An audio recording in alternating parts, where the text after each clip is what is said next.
Hello everyone and welcome back to my channel. It has been far too long. The last video I uploaded was created almost 5 months ago. Last time I uploaded on this channel, I was in the middle of Inktober. I was posting every single day, and it just got to be way too much. At the time I was also in my school's theater production, and with everything going on, I was so busy. And I got sick, and I just really got behind on my uploading, and so I decided to put a hold on my YouTube channel for a while. After waiting, I just got too busy with school and all of that was going on, and so I really just forgot about my YouTube channel until now. I got the second wind, and I really want to start creating again, and I want to put some more effort back into my channel, because I was really enjoying what I was doing. And I want to just take the pressure off this YouTube channel. Inktober really wasn't fun for me because I was trying to upload every day. I really don't want to be strict with how often I upload or the content I upload. I just want to create quality content that I enjoy making and that I hope you guys enjoy watching. In the past, I was really set on being successful and having a lot of subscribers and stuff, and it really wasn't fun anymore, so I really just want to have fun with what I do, and just create for the fun of it, and I hope you guys enjoy. Anyways, on to the content of this video. Today I am doing a beginner watercolor galaxy. I did one of these in the past, but I wanted to revisit this. So, to start off, I took some watercolor paper. I'm using the AquaBee 100% cotton. It's really great paper. I love it. I switched to AquaBee. I used to use Canson, but AquaBee is just, it's superior. I really like it, and it's affordable too. You can get it from Michael's, use a coupon, and get it for pretty cheap. So I stretched that onto a glass pane that I took out of a picture frame. I like to use glass panes as palettes and stuff like that. And then I masking taped off 2 sections. I really want just 2 lines of white paper. Give it a more geometric feel and some unique qualities to this galaxy. You can masking tape off any shape you want, or you can just fill the whole page. It's up to you. So first off, I took a flat wash brush and I wet the whole piece of paper.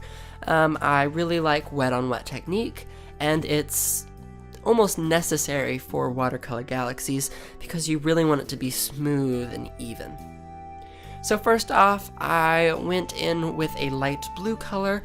The watercolors I'm using in this video are the Prima Watercolor Confections and L'Aquarelle watercolors.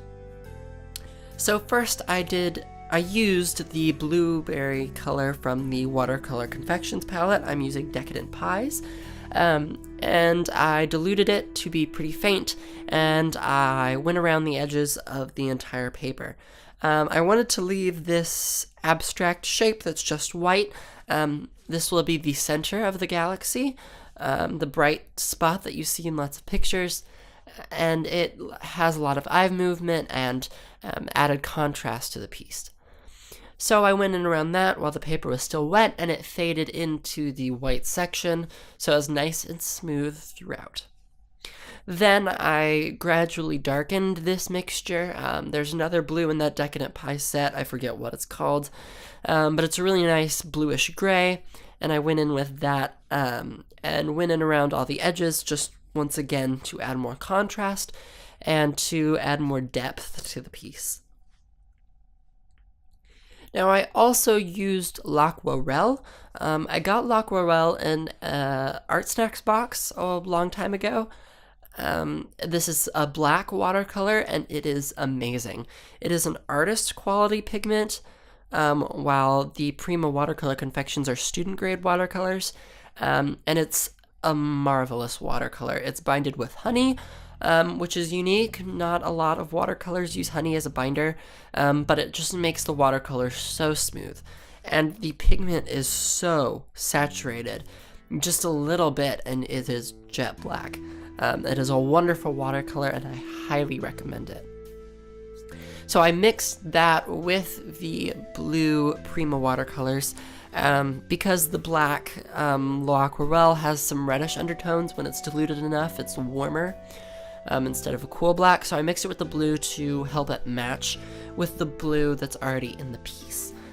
Usually when you blend different brands of watercolor, especially a student and a professional grade, you run the risk of separation, where the pigments don't really want to play nicely together and they separate after being put on the paper, or even separating in the pan and not mixing properly.